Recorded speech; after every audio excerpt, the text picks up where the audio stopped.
नमस्कार दोस्तों, brigade classes में आप लोग का हार्दिक स्वागत और अभिनंदन है। जैसा कि हम लोग इलेक्ट्रिशियन ट्रेड से संबंधित पिछले सेशन में बहुत सारे टॉपिक पर चर्चा कर चुके हैं। आज हम लोग एक नए टॉपिक के साथ उपस्थित है जिसका नाम है एसी और डीसी करंट। अर्थात एसी और डीसी करंट में क्या अंतर होता है। बहुत सारे बच्चे जो है एसी और डीसी करंट में अंतर ही नहीं समझ पाते, अंतर नहीं कर पाते। तो आइए हम लोग समझने का प्रयास करते हैं। इलेक्ट्रिसिटी, ELECTRICITY, इलेक्ट्रिसिटी अर्थात करंट, CURRENT, करंट। करंट को दो भागों में डिवाइड कर दिया गया। करंट को दो भागों में हम लोगों ने क्या कर दिया, डिवाइड कर दिया। पहला हो गया AC current, AC CURRENT। AC current का फुल फॉर्म होगा alternating current, ALTERNATING, alternating CURRENT। अर्थात हिंदी में इसको बोलेंगे हम लोग प्रत्यावर्ती धारा, प्रत्यावर्ती धारा। दूसरा है हमारा डीसी करंट, DC CURRENT, अर्थात डीसी मतलब direct current, DIRECT, direct CURRENT।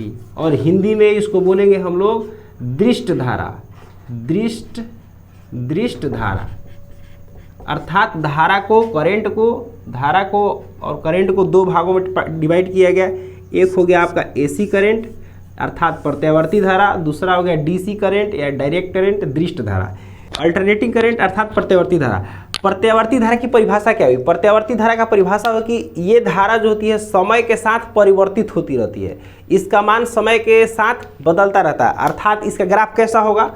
इसका ग्राफ ये होगा, अल्टरनेटिंग करंट का ग्राफ ये होगा। मान लीजिए कि ये जो है आपका टाइम टी है, ये टाइम टी है, यहाँ पे 0 है। ऊपर जाएंगे तो I positive plus V positive, voltage positive. इस लाइन के नीचे आएंगे तो I नेगेटिव और V नेगेटिव हुआ।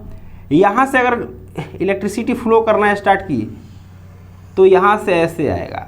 अर्थात ये जो हमारा एक कंप्लीट साइकिल होता है, पॉजिटिव साइकिल और नेगेटिव साइकिल।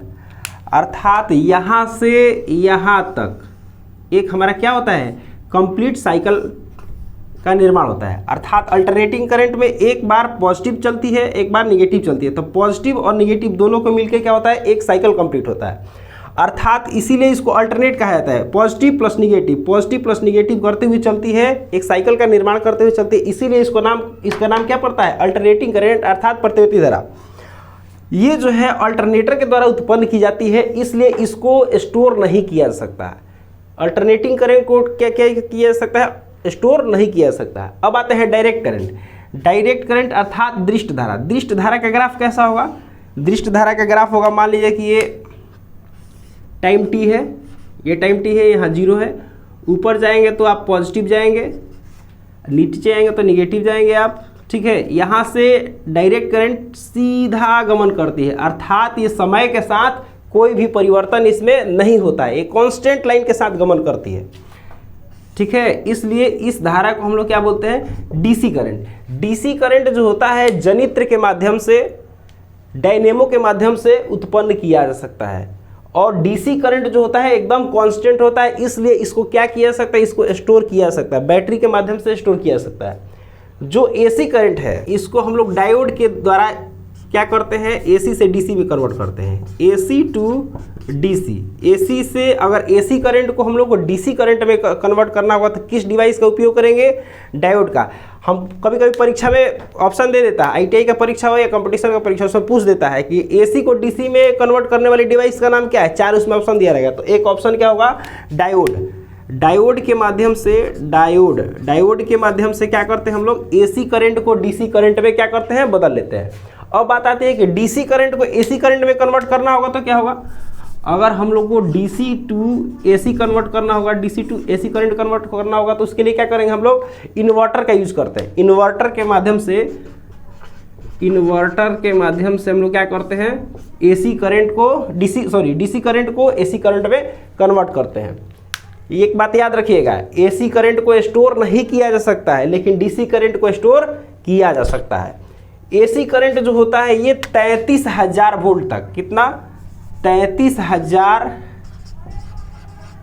वोल्ट तक उत्पन्न किया जा सकता है, उत्पन्न या किया जा सकता है, उत्पन्न या प्रोड्यूस किया जा सकता है, प्रोड्यूस किया जा सकता है कितना, 33,000 वोल्ट तक।